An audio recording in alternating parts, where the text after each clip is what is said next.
Welcome back, everyone. Today we will be reading Chapter 2. There we go, that's better. So let's get into it. Chapter 2. Darkness and Mountains. The Treasure Trove. Crewneck's Nose. The sound of no dogs barking. Panic is not allowed. A change of destination. Brian had asked the older man in the red shirt to look after Dinah, but as soon as Dinah heard the woman from the starboard side, the one with the pretty young voice, she imprinted on her with scary intensity, crowding next to her and reaching with a timid sort of determination for her hand. After the years spent with Miss Lee, Dinah knew a teacher's voice when she heard one. The dark-haired woman took her hand willingly enough. "Did you say your name was Dinah, honey?" "Yes," Dinah said. "I'm blind, but after my operation in Boston, I'll be able to see again. Probably be able to see. The doctors say there's a 70% chance I'll get some vision and a 40% chance I'll get all of it. What's your name?" "Laurel Stevenson," the dark-haired woman said. Her eyes were still conning the main cabin, and her face seemed unable to break out of its initial expression, dazed belief. "Laurel, that's a flower, isn't it?" Dinah asked. She spoke with feverish vivacity. "Uh-huh," Laurel said. "Pardon me," the man with the horn-rimmed glasses and the British accent said. "I'm going forward to join our friend." "I'll come along," the older man in the red shirt said. "I want to know what's going on here," the man in the crewneck jersey exclaimed abruptly. His face was dead pale, except for 2 spots of color, as bright as rouge on his cheeks. "I want to know what's going on right now." "Nor am I a bit surprised," the Brit said, and then began walking forward. The man in the red shirt trailed after him. The teenage girl, with the dopey look, drifted along beside them for a while and then stopped at the partition between the main cabin and the business section, as if unsure of where she was. The elderly gent in the fraying sport coat went to a port-side window, leaned over, and peered out. "What do you see?" Laurel Stevenson asked. "Darkness and mountains," the man in the sports coat said. "The Rockies?" Albert asked. The man in the frayed sport coat nodded. "I believe so, young man." Albert decided to go forward himself. He was 17, fiercely bright, and the evening's bonus mystery question had also occurred to him. Who was flying the plane? Then he decided it didn't matter, at least for the moment. They were moving smoothly along, so presumably someone was, and even if someone turned out to be something, the autopilot, in other words, there wasn't a thing he could do about it. As Albert Cosner, he was a talented violinist, not quite a prodigy, on his way to study at the Berklee College of Music. As Ace Cosner, he was, in his dreams at least, the fastest Hebrew west of the Mississippi, a bounty hunter who took it easy on Saturdays, was careful to keep his shoes off the bed, and always kept one eye out for the main chance and the other for a good kosher cafe somewhere along the dusty trail. Ace was, he supposed, his way of sheltering himself from loving parents, who hadn't allowed him to play Little League baseball because he might damage his talented hands, and who he had believed, in their hearts, that every sniffle signaled the onset of pneumonia. He was a gun-slinging violinist, an interesting combination, but he didn't know a thing about flying planes. And the little girl had said something which had simultaneously intrigued him and curdled his blood. "I felt his hair," she had said. "Someone cut off his hair." He broke away from Dinah and Laurel. The man in the ratty sports coat had moved to the starboard side of the plane to look out one of those windows, and the man in the crew-necked jersey was going forward to join the others. His eyes narrowed pugnaciously and began to retrace Dinah's progress up the port side aisle. "Someone cut off his hair," she had said, and not too many rows down, Albert saw what she had been talking about.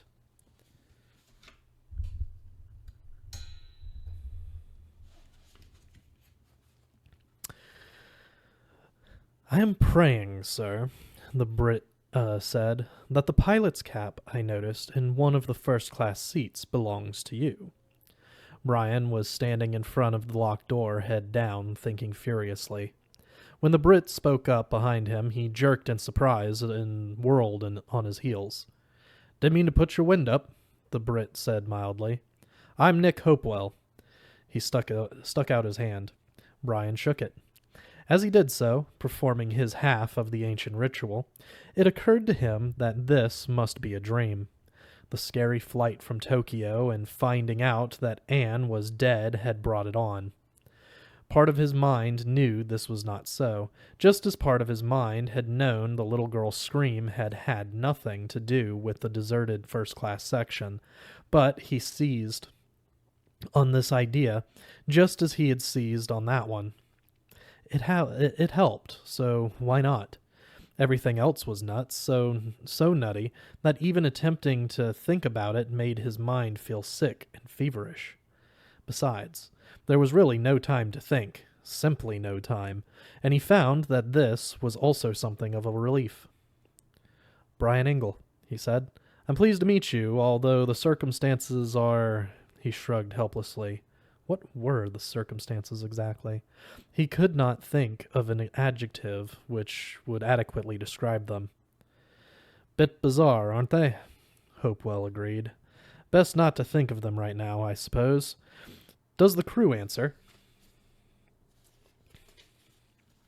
"No," Brian said, and abruptly struck his fist against the door in frustration. "Easy, easy," Hopewell soothed. "Tell me about the cap, Mr. Engel. You have no idea what satisfaction and relief it would give me to address you as Captain Engel." Brian grinned in spite of himself. "I am Captain Engel," he said, "but under the circumstances, I guess you can call me Brian." Nick Hopewell seized Brian's left hand and kissed it heartily. "I believe I'll call you Savior instead," he said. "Do you mind awfully?" Brian threw his head back and began to laugh. Nick joined him. They were standing there in front of the locked door in the nearly empty plane, laughing wildly, when the man in the red shirt and the man in the crew-necked jersey arrived, looking at them as if they had both gone crazy. Albert Cosner held the hair in the right hand for several moments, looking at it thoughtfully. It was black and glossy in the overhead lights, a right proper pelt, and he wasn't at all surprised it had scared the hell out of the little girl. It would have scared Albert, too, if he hadn't been able to see it. He tossed the wig back into the seat, glanced at the purse lying in the next seat, then looked more closely at what was lying next to the purse. It was a plain gold wedding ring. He picked it up, examined it, then put it back where it had been. He began walking slowly toward the back of the airplane. In less than a minute, Albert was so struck with wonder that he had forgotten all about who was flying the plane or how the hell they were going to get down from here if it was the automatic pilot. Flight 29's passengers were gone, but they had left a fabulous and sometimes perplexing treasure trove behind. Albert found jewelry on almost every seat, wedding rings mostly, but there were also diamonds, emeralds, and rubies. There were earrings, most of them 5 and dime stuff, but some which looked pretty expensive to Albert's eyes. His mom had a few good pieces, and some of this stuff made her best jewelry look like rummage sale buys. There were studs, necklaces, cufflinks, ID bracelets, and watches. Watches. From Timex to Rolex. There seemed to be at least 200 of them lying on seats, lying on the floor between seats, lying in the aisles. They twinkled in the lights. There were at least 60 pairs of spectacles, wire-rimmed, horn-rimmed, gold-rimmed. There were prim glasses, punky glasses, and glasses with rhinestones set in the bows. There were Ray-Bans, Polaroids, and Foster Grants. There were belt buckles and service pins and piles of pocket change. No bills, but easily $400 in quarters, dimes, nickels, and pennies. There were wallets. Not as many wallets as purses, but still a good dozen of them, from fine leather to plastic. There were pocket knives. There were at least a dozen handheld calculators. And odder things as well. He picked up a flesh-colored plastic cylinder and examined it for almost 30 seconds before deciding it really was a dildo and putting it down again in a hurry. There was a small gold spoon on a fine gold chain. There were bright spectacles of metal here and there on the seats and the floor, mostly silver but some gold. He picked up a couple of these to verify the judgment of his own wandering mind. Some were dental caps, but most were fillings from human teeth, and in one of the back rows, he picked up 2 tiny steel rods. He looked at these for several minutes before realizing there were surgical pins, and that they belonged not on the floor of a nearly deserted airliner, but in some passenger's knee or shoulder. He discovered one more passenger, a young bearded man, who was sprawled over 2 seats in the very last row, snoring loudly and smelling like a brewery. 2 seats away, he found a gadget that looked like a pacemaker implant. Albert stood at the rear of the plane and looked forward along the large, empty tube of the fuselage. "What in the fuck is going on here?" he asked in a soft, trembling voice. "I demand to know just what is going on here," the man in the crewneck jersey said in a loud voice. He strode into the service area at the head of first class like a corporate raider mounting a hostile takeover. "Currently, we're just about to break that lock on this door," Nick Hopewell said, fixing crewneck with a bright gaze. "The flight crew appears to have abdicated, along with everyone else, but we're in luck just the same. My new acquaintance here is a pilot who just happened to be deadheading, and someone around here is a deadhead, all right," crewneck said. "And I intend to find out who, believe me." He pushed past Nick without a glance and stuck his face into Brian's, as aggressive as a ball player disputing an umpire's call. "Do you work for American Pride, friend?" "Yes," Brian said. "But why don't we put that off for now, sir? It's important that—" "I'll tell you what's important," crewneck shouted.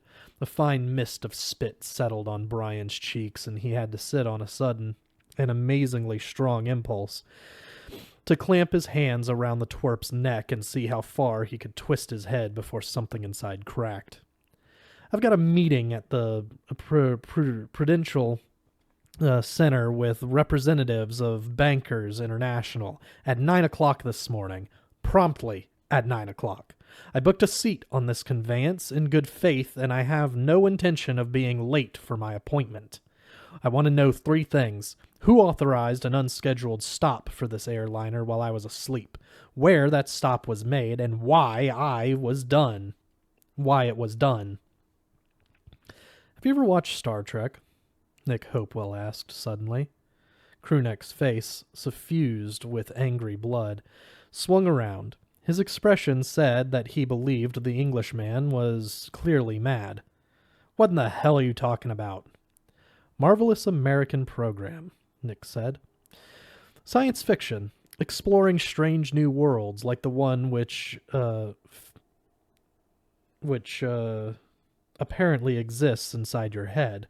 And if you don't shut your gob at once, you bloody idiot, I'll be happy to demonstrate Mr. Spock's famous Vulcan sleeper hold for you." "You can't talk to me like that," crewneck snarled. "Do you know who I am?" "Of course," Nick said. "You're a bloody-minded little bugger who has mistaken this airline boarding pass for credentials proclaiming him to be the grand high poobah of creation. You're also badly frightened. No harm in that, but you are in the way. Crewneck's face was now so clogged with blood that Brian began to be afraid his entire head would explode. He had once seen a movie where that happened. He did not want to see it in real life. You can't talk to me like that. You're not even an American citizen. Nick Hopewell moved so fast that Brian barely saw what was happening. At one moment, the man in the crew neck jersey was yelling into Nick's face while Nick stood at ease beside Brian, his hands on his hips of his pressed jeans. A moment later, Crewneck's nose was caught firmly between the first and second fingers of Nick's right hand. Crewneck tried to pull away. Nick's fingers tightened, and then his hand turned slightly, in the gesture of a man tightening a screw or winding an alarm clock. Crewneck bellowed. "I can break it," Nick said softly. "I can break it," Nick said softly. "Easiest thing in the world, believe me." Crewneck tried to jerk backward. His hands beat ineffectually at Nick's arm. Nick twisted again, and Crewneck bellowed again. "I don't think you heard me. I can break it. Do you understand? Signify if you have understanding." He twisted Crewneck's nose a third time. Crewneck did not just bellow this time, he screamed.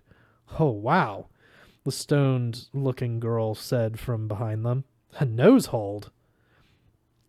"I don't have time to discuss your business appointments," Nick said softly to Crewneck. "Nor do I have time to deal with hysteria masquerading as aggression. We have a nasty, perplexing situation here. You, sir, are clearly not part of the solution, and I have no intention whatever of allowing you to become part of the problem. Therefore, I am going to send you back into the main cabin. This gentleman in the red shirt." Don Gaffney," the gentleman in the red shirt said. He looked as vastly surprised as Brian felt. "Thank you," Nick said. He still held Crewneck's nose in that amazing clamp, and Brian could now see a thread of blood lining one of the man's pinched nostrils. Nick pulled him closer and spoke in a warm, confidential voice. "Mr. Gaffney here will be your escort. Once you arrive in the main cabin, my buggeredly friend, you will take a seat with your safety belt fixed firmly around your middle.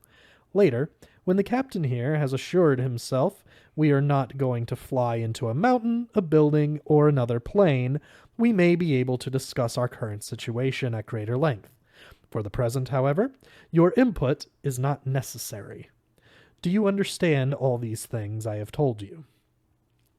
Crewneck uttered a pained, outraged bellow. "If you understand, please favor me with a thumbs up." Crewneck raised one thumb. The nail, Brian saw, was neatly manicured. "Fine," Nick said. "One more thing. When I let go of your nose, you may feel vengeful. To feel that way is fine. To give vent to the feeling would be a terrible mistake. I want you to remember that what I have done to your nose I can just as easily do to your testicles. In fact, I can wind them up so far that when I let go of them, you may actually fly about the cabin like a child's airplane. I expect you to leave with Mr. He looked questioningly at the man in the red shirt. "Gaffney," the man in the red shirt repeated. "Gaffney. Right. Sorry. I expect you to leave with Mr. Gaffney. You will not remonstrate. You will not indulge in rebuttal. In fact, if you say so much as a single word, you will find yourself investigating hitherto unexplored realms of pain. Give me a thumbs up if you understand this." Crewneck waved his thumb so enthusiastically that for a moment he looked like a hitchhiker with diarrhea. "Right then," Nick said, and let go of Crewneck's nose. Crewneck stepped back, staring at Nick Hopewell with angry, perplexed eyes. He looked like a cat which had just been doused with a bucket of cold water. By itself, anger would have left Brian unmoved. It was the perplexity that made him feel a little sorry for Crewneck. He felt mightily perplexed himself. Crewneck raised a hand to his nose, verifying that it was still there. A narrow ribbon of blood, no wider than the pull strip on a pack of cigarettes, ran from each nostril. The tips of his fingers came away bloody, and he looked at them unbelievingly. He opened his mouth. "I wouldn't, mister," Don Gaffney said. "Guy means it. You better come along with me." He took Crewneck's arm. For a moment, Crewneck resisted Gaffney's little gentle tug. He opened his mouth again. "Bad idea," the girl who looked stoned told him. Crewneck closed his mouth and allowed Gaffney to lead him back toward the rear of the first class. He looked over his shoulder once, his eyes wide and stunned, and then dabbed his fingers under his nose again. Nick, meanwhile, had lost all interest in the man. He was peering out one of the windows. "We appear to be over the Rockies," he said, "and we seem to be at a safe enough altitude." Brian looked out himself for a moment. It was the Rockies, all right, and near the center of the range, by the look. He took their altitude at about 35,000 feet, just about what Melanie Trevor had told him.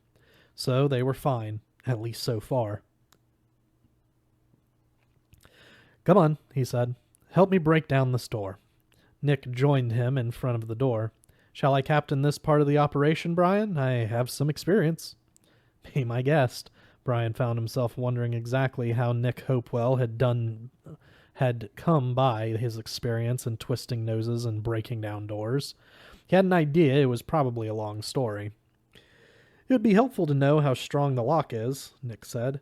"If we hit it too hard, we're apt to go catapulting straight into the cockpit. I wouldn't want to run into something that won't bear running into." "I don't know," Brian said truthfully. "I don't think it's tremendously strong, though." "All right," Nick said. "Turn and face me. Your right shoulder pointing at the door. My left." Brian did. "I'll count off. We're going to shoulder it together on 3. Dip your legs as we go in. We're more apt to pop the lock if we hit the door lower down. Don't hit it as hard as you can, about half. If that isn't enough, we can always go again. Got it?" "I've got it." The girl, who looked a little more awake and with it now, said, "I don't suppose they leave a key under the doormat or anything, huh?" Nick looked at her, startled, then back at Brian. "Do they, by any chance, leave a key someplace?" Brian shook his head. "I'm afraid not. It's an anti-terrorist precaution." "Of course," Nick said. "Of course it is." He glanced at the girl and winked. "But that's using your head just the same." The girl smiled at him uncertainly. Nick turned back to Brian. "Ready then?" "Ready." "Right then. 1, 2, 3." They drove forward into the door, dipping down in perfect synchronicity just before they hit it, and the door popped open with absurd ease. There was a small lip, too short by at least 3 inches to be considered a step, between the service area and the cockpit. Brian struck this with the edge of his shoe and would have fallen sideways into the cockpit if Nick hadn't grabbed him by the shoulder. The man was as quick as a cat.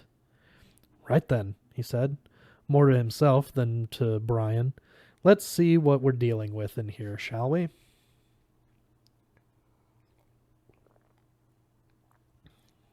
The cockpit was empty. Looking into it made Brian's arms and neck prickle with goose flesh. It was all well and good to know that a 767 could fly thousands of miles on autopilot, using information which had been programmed into its internal navigation system. God knew he had flown enough miles that way himself, but it was another to see the 2 empty seats. That was what chilled him. He had never seen an empty in-flight cockpit during his entire career. He was seeing one now. The pilot's controls moved by themselves, making the infinitesimal corrections necessary to keep the plane on its plotted course to Boston. The board was green. The 2 small wings on the plane's altitude indicator were steady above the artificial horizon. Beyond the 2 small slanted forward windows, a billion stars twinkled in an early morning sky. Oh, wow, the teenage girl said softly. Cooey, Nick said at the same moment. Look there, matey. Nick was pointing at a half-empty cup of coffee on the service console beside the left arm of the pilot's seat. Next to the coffee was a Danish pastry with 2 bites gone. This brought Brian's dream back in a rush, and he shivered violently. It happened fast, whatever it was, Brian said. And look there, and there. He pointed first to the seat of the pilot's chair and then to the floor by the co-pilot's seat. 2 wristwatches glimmered in the lights of the controls. One a pressure-proof Rolex, the other a digital pulsar. If you want watches, you can take your pick, a voice said from behind them. There's tons of them back there. Brian looked over his shoulder and saw Albert Kosner, looking neat and very young in his small black skull cap and his Hard Rock Cafe t-shirt. Standing beside him was the elderly gent in the fraying sport coat. Are there indeed? Nick asked. For the first time, he seemed to have lost his self-possession. Watches, jewelry, and glasses, Albert said. Also purses. But the weirdest thing is, there's stuff I'm pretty sure came from inside people. Things like surgical pins and pacemakers. Nick looked at Brian Engel. The Englishman had paled noticeably. I had been going on roughly the same assumption as our rude and loquacious friend, he said, that the plane set down someplace for some reason while I was asleep. But most of the passengers and the crew were somehow offloaded. I would have woken the minute descent started, Brian said. It's habit. He found he could not take his eyes off the empty seats, the half-drunk cup of coffee, the half-eaten Danish. Ordinarily, I'd say the same, Nick agreed. So I decided my drink I decided my drink had been doped. I don't know what this guy does for a living, Brian thought, but he sure doesn't sell used cars. No one doped my drink, Brian said, because I didn't have one. Neither did I, Albert said. In any case, there couldn't have been a landing and takeoff while we were sleeping, Brian told him. You can fly a plane on autopilot, and the Concorde can land on autopilot, but you need a human being to take one up. We didn't land then, Nick said. Nope. So where did they go, Brian? I don't know, Brian said. He moved to the pilot's chair and sat down. Flight 29 was flying at 36,000 feet, just as Melanie Trevor had told him. On heading 090, an hour or two from now, that would change as the plane dog-legged further north. Brian took the navigator's chart book, looked at the airspeed indicator, and made a series of rapid calculations. Then he put on the headset. Denver Center. This is American Pride Flight 29. Over. He flicked the toggle and heard nothing. Nothing at all. No static, no chatter, no ground control, no other planes. He checked the transponder setting, 7700, just as it should be. Then he flicked the toggle back to transmit again.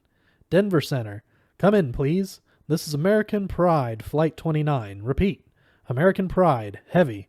And I have a problem. Denver, I have a problem. Flicked back the toggle to receive. Listened. Then Brian did something which made Albert Ace Kosner's heart begin to bump faster with fear. He hit the control panel just below the radio equipment with the heel of his hand. The Boeing 767 was a high-tech, state-of-the-art passenger plane. One did not try to make the equipment on such a plane operate in such a fashion. What the pilot had just done was what you did when the old Philco radio you bought for $1 at the Kiwanis auction wouldn't play after you got it home. Brian tried Denver Center again and got no response. No response at all. To this moment, Brian had been dazed and terribly perplexed. Now he began to feel frightened, really frightened as well. Up until now, there had been no time to be scared.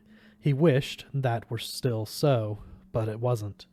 He flicked the radio to the emergency band and tried again. There was no response. This was the equivalent of dialing 911 in Manhattan and getting a recording which said everyone had left for the weekend. When you called for help on the emergency band, you always got a prompt response. Until now, at least, Brian thought. He switched to Unicom, where private pilots obtained landing advisories at small airports. No response. He listened and heard nothing at all, which just couldn't be. Private pilots chattered like grackles on a telephone line. The gal in the Piper wanted to know the weather. The guy in the Cessna would just flop back dead in his seat if he couldn't get someone to call his wife and tell her he was bringing home 3 extra for dinner.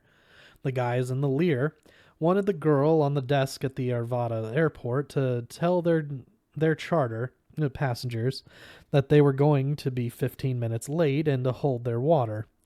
They would still make the baseball game in Chicago on time. But none of that was there. All the grackles had flown, it seemed, and the telephone lines were bare. He flicked back to the FAA emergency band. "Denver, come in. Come in right now. This is AP Flight 29. You answer me, goddammit." Nick touched his shoulder. "Easy, mate." "The dog won't bark," Brian said frantically. "That's impossible. But that's what's happening. Christ. What did they do? Have a fucking nuclear war?" "Easy," Nick repeated. "Steady down, Brian. And tell me what you mean. The dog won't bark." "I mean Denver Control," Brian cried. "That dog. I mean FAA emergency. That dog. Unicom. That dog too. I've never..." He flicked another switch. "Here," he said. "This is the medium shortwave band. They should be jumping all over each other like frogs on a hot sidewalk. But I can't pick up jack shit." He flicked another switch, then looked up at Nick and Albert Cosner, who had crowded in close. "There's no VOR beacon out for Denver," he said. "Meaning?" "Meaning I have no radio. I have no Denver navigation beacon, and my board says everything is just peachy keen." "Which is crap. Gotta be." A terrible idea began to surface in his mind, coming up like a bloated corpse rising to the top of a river. "Hey, kid, look out the window. Left side of the plane. Tell me what you see." Albert Cosner looked out. He looked out for a long time. "Nothing," he said. "Nothing at all. Just the last of the Rockies and the beginning of the plains." "No lights?" "No." Brian got up on legs which felt weak and watery. He stood looking down for a long time. At last, Nick Hopewell said quietly, "Denver's gone, isn't it?" Brian knew from the navigator's charts and his onboard navigational equipment that they should now be flying less than 50 miles south of Denver. But below them, he saw only the dark, featureless landscape that marked the beginning of the Great Plains. "Yes," he said, "Denver's gone." There was a moment of utter silence in the cockpit, and then Nick Hopewell turned to the peanut gallery, currently consisting of Albert, the man in the ratty sports coat, and the young girl. Nick clapped his hands together briskly like a kindergarten teacher. He sounded like one, too, when he spoke. "All right, people. Back to your seats. I think we need a little quiet here." "We are being quiet," the girl objected, and reasonably enough. "I believe that what the gentleman actually means isn't quite quiet, but a little privacy," the man in the ratty sports coat said. He spoke in cultured tones, but his soft, worried eyes were fixed on Brian. "That's exactly what I mean," Nick agreed. "Please?" "Is he going to be all right?" the man in the ratty sports coat asked in a low voice. "He looks rather upset." Nick answered in the same confidential tone. "Yes," he said. "He'll be fine. I'll see to it." "Come on, children," the man in the ratty sports coat said. He put one arm around the girl's shoulders and the other around Albert's. Let's go back and sit down. Our pilot has work to do. They need not have lowered their voices even temporarily as far as Brian Ingle was concerned. He might have been a fish feeding in a stream while a small flock of birds passed overhead. The sound may reach the fish, but he certainly attaches no significance to it.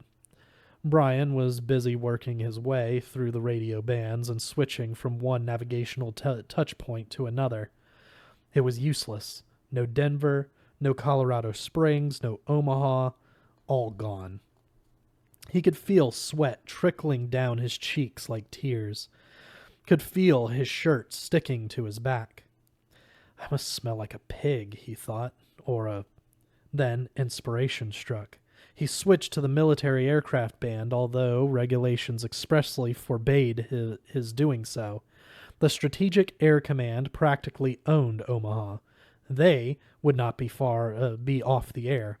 They might tell him to get the fuck off their frequency, would probably threaten to report him to the FAA, but Brian would accept all this cheerfully. Perhaps he would be the first to tell them that the city of Denver had apparently gone on vacation. Air Force Control! Air Force Control! This is American Pride, Flight 29, and we have a problem here. A big problem here. Do you read me? Over. No dog barked there either. That was when Brian felt something like a bolt, starting to give way deep inside his mind. That was when he felt his entire structure of organized thought begin to slide slowly towards some dark abyss.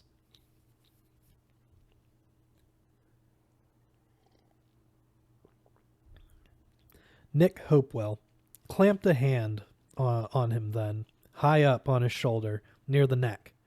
Brian jumped in his seat and almost cried out aloud. He turned his head and found Nick's face less than 3 inches from his own. Now he'll grab my nose and start to twist it, Brian thought. Nick did not grab his nose. He spoke with quiet intensity, his eyes fixed unflinchingly on Brian's. I see a look in your eyes, my friend, but I didn't need to see your eyes to know it was there. I can hear it in your voice and see it in the way you're sitting in your seat. Now listen to me, and listen well. Panic is not allowed. Brian stared at him, frozen by that blue gaze. Do you understand me? He spoke with great effort. They don't let guys do what I do for a living if they panic, Nick. I know that, Nick said, but this is a unique situation. You need to remember, however, that there are a dozen or more people on this plane, and your job is the same as it ever was, to bring them down in one piece. You don't need to tell me what my job is, Brian snapped. I'm afraid I did, Nick said, but you're looking 100% better now, I'm relieved to say. Brian was doing more than looking better. He was starting to feel better again. Nick had struck a pin into the most sensitive place, his sense of responsibility, just where he meant to stick me, he thought. What do you do for a living, Nick? He asked a trifle shakily. Nick threw back his head and laughed. Junior attaché. British embassy, old man. My aunt's hat. Nick shrugged. Well, that's what it says on my papers, and I reckon that's good enough. If they said anything else, if they said anything else, I suppose it would be Her Majesty's mechanic. I fix things that need fixing. Right now, that means you. Thank you, Brian said touchily. But I'm fixed. All right, then. What do you mean to do?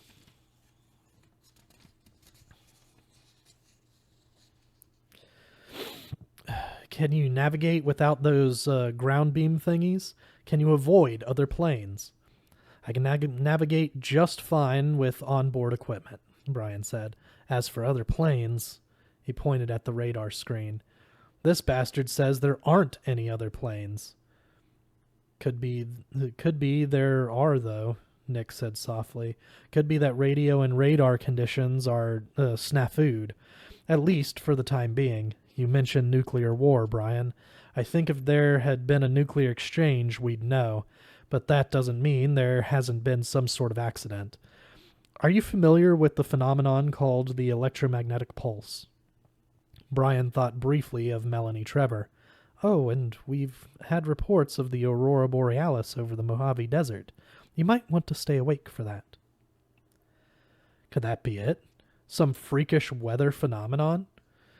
He supposed it was just possible, but if so, how come he heard no static on the radio? How come there was no wave interference across the radar screen? Why just this dead blankness? And he didn't think the aurora borealis had been responsible for the disappearance of 150 to 200 passengers. Well, Nick asked. You're some mechanic, Nick, Brian said at last, but I don't think it's EMP. All onboard equipment, including the directional gear, seems to be working just fine. He pointed to the digital compass readout.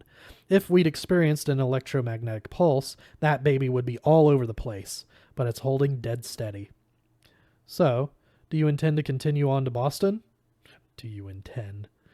And with that, the last of Brian's panic drained away. That's right, he thought. I'm the captain of this ship now, and in the end, that's all it comes down to. You should have reminded me of that in the first place, my friend, and saved us both a lot of trouble. Logan at dawn, with no idea what's going on in the country below us or the rest of the world. No way. Then, what is our destination? Do you need time to consider the matter? Brian didn't, and now the other things he needed to do began to click into place. I know, he said, and I think it's time to talk to the passengers, the few that are left anyway. He picked up the microphone, and that was when the bald man who had been sleeping in the business section poked his head into the cockpit. Would one of you gentlemen be so kind as to tell me what's happened to all the service personnel on this craft? He asked curiously. I've had a very nice nap, but now I'd like my dinner. Dinah Bellman felt much better. It was good to have other people around her, to feel their comforting presence. She was sitting in a small group with Albert Cosner, Laurel Stevenson, and the man in the ratty sports coat who had introduced himself as Robert Jenkins. He was, he said, the author of more than 40 mystery novels, and had been on his way to Boston to address a convention of mystery fans. Now, he said, I find myself involved in a good mystery, a great deal more extravagant than any I would ever have dared to write. These four were sitting in the center section, near the head of the main cabin. The man in the crew neck jersey sat in the starboard aisle, several rows down, holding a handkerchief to his nose, which had actually stopped bleeding several minutes ago, and fuming in solitary splendor. Don Gaffney sat nearby, keeping an uneasy watch on him. Gaffney had only spoken once to ask Crewneck what his name was. Crewneck had not replied. He simply fixed Gaffney with a gaze of baleful intensity over the crumpled bouquet of his handkerchief. Gaffney had not asked again. Does anyone have the slightest idea of what's going on here? Laurel almost pleaded. I'm supposed to be starting my first real vacation in 10 years tomorrow, and now this happens. Albert happened to be looking directly at Miss Stevenson as she spoke. As she dropped the line about this being her first real vacation in 10 years, he saw her eyes suddenly shift to the right and blink rapidly 3 or 4 times, as if a particle of dust had landed in one of them. An idea so strong it was a certainty rose in his mind. The lady was lying. For some reason, the lady was lying. He looked at her more closely and saw nothing really remarkable. A woman with a species of fading prettiness, a woman falling rapidly out of her 20s and toward middle age. And Albert, 30, was definitely where middle age began. A woman who would soon become colorless and invisible. But she had color now, her cheeks flamed with it. He didn't know what the lie meant, but he could see, that it had momentarily refreshed her prettiness and made her nearly beautiful. There's a lady who should lie more often, Albert thought. Then, before he or anyone else could reply to her, Brian's voice came over the overhead speakers. Ladies and gentlemen, this is the captain. Captain my ass, Crewneck snarled. Shut up, Gaffney exclaimed from across the aisle. Crewneck looked at him, startled and subdued.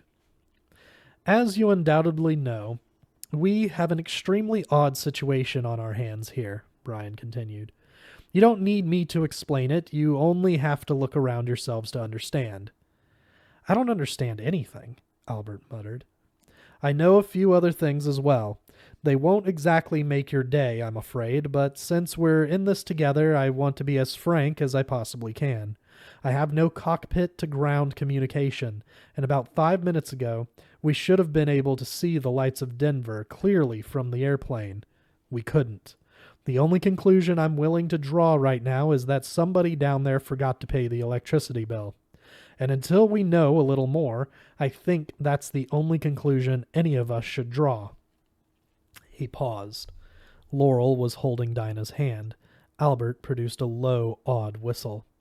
Robert Jenkins, the mystery writer, was staring dreamily into space with his hands resting on his thighs. All of that is the bad news, Brian went on. The good news is this. The plane is undamaged. We have plenty of fuel, and I'm qualified to fly this make and model. Also, to land it. I think we'll all agree that landing safely is our first priority.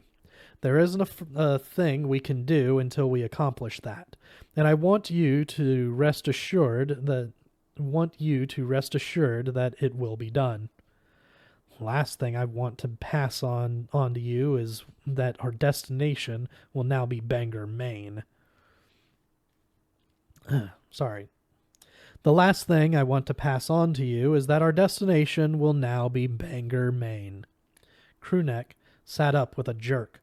What? He bellowed. Our in-flight navigation equipment is in 5x5 working order, but I can't say the same for the navigational beams, VOR, which we also use. Under these circumstances, I have elected not to enter Logan airspace. I haven't been able to raise anyone or in air or on ground by radio. The aircraft's radio equipment appears to be working, but I don't feel I can depend on appearances in the current circumstances.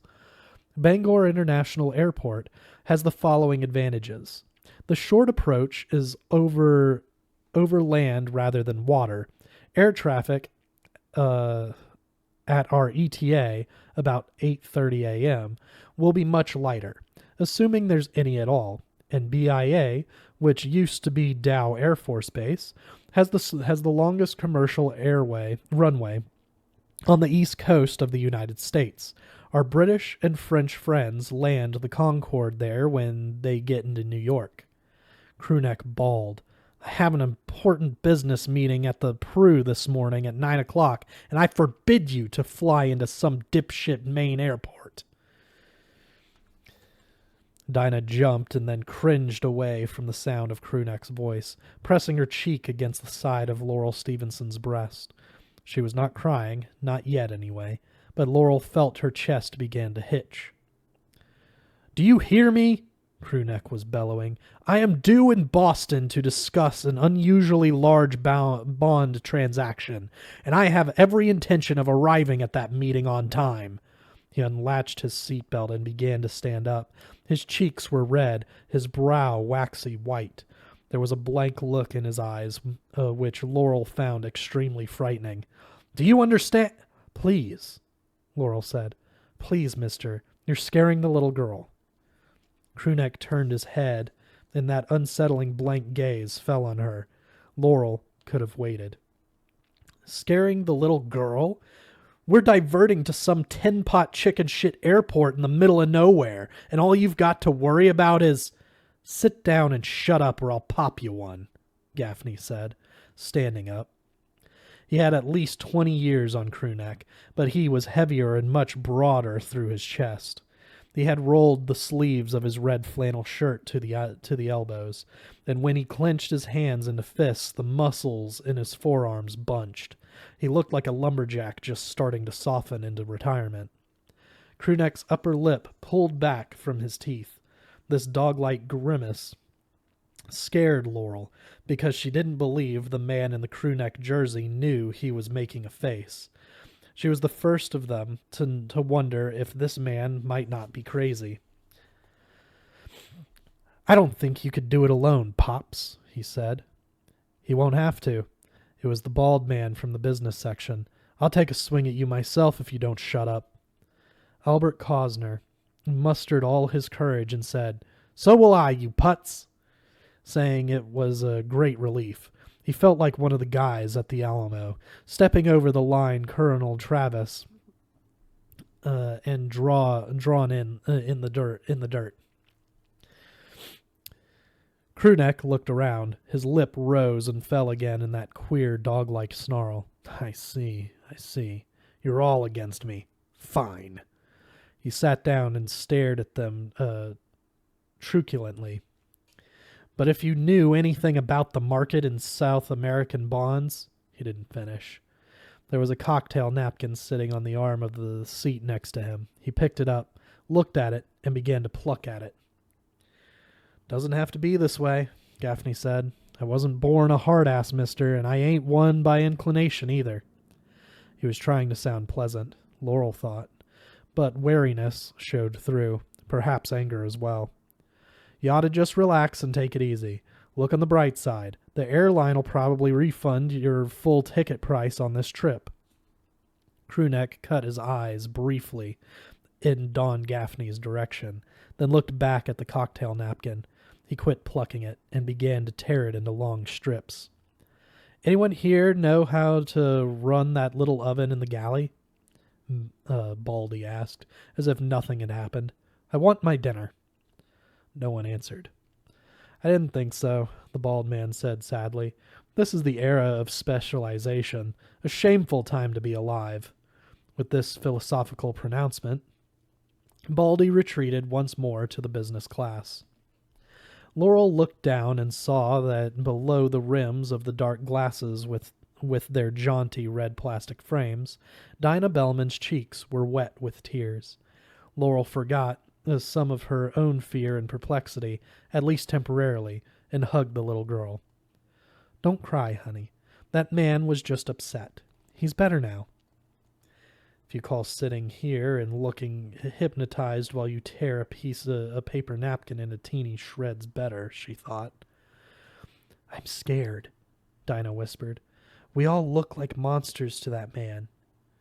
"No, I don't think so," Laurel said, surprised and a little taken aback. "Why would you think a thing like that?" "I don't know," Dinah said. She liked this woman. Had liked her from the instant she heard her voice. But she had no intention of telling Laurel that for just a moment she had seen them all, herself included, looking back at the man with the loud voice. She had been inside the man with the loud voice. His name was Mr. Toombs, or Mr. Tunney, or something like that, and to him they looked like a bunch of evil, selfish trolls. If she told Miss Lee something like that, Miss Lee would think she was crazy. Why would this woman, whom Dinah had just met, think any different? So Dinah said nothing. Laurel kissed the girl's cheek. The skin was hot beneath her lips. "Don't be scared, honey.